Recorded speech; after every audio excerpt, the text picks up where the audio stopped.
প্রশ্ন আসে যে আওয়ামী লীগকে কেন নিষিদ্ধ করতে হবে। প্রথম জবাব হলো আওয়ামী লীগ কোনো গণতান্ত্রিক দল নয়। যারা মানুষের গণতান্ত্রিক অধিকার কেড়ে নেয় তারা কখনো সংবিধান প্রদত্ত গণতান্ত্রিক অধিকার পেতে পারে না। 1970 সনে যে নির্বাচন হয়েছিল সেই নির্বাচনে আওয়ামী লীগকে নিরঙ্কুশভাবে ভোট দেওয়ার পরে যখন ক্ষমতা আওয়ামী লীগকে দেওয়া হয় নাই, যার পরবর্তীতে দেশ স্বাধীন হয়ে গেল, পশ্চিম পাকিস্তান থেকে পূর্ব পাকিস্তান আলাদা হয়ে গেল একটি নির্বাচনের ফলাফল পাকিস্তানের গাদ্দাররা না মানার কারণে।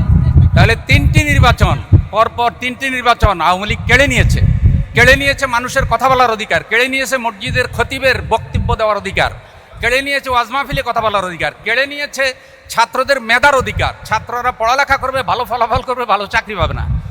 এত অপরাধী আল্লামা সাঈদী রাহিমাহুল্লাহর রায় হওয়ার পরে 200-র উপরে মানুষকে তারা হত্যা করেছে। হেফাজতের সমাবেশে হত্যা করেছে তারা শত শত মানুষকে হত্যা করেছে তারা পিলখানা। এতগুলি অভিযোগ থাকার পরেও কেন তারা নিষিদ্ধ হবে না?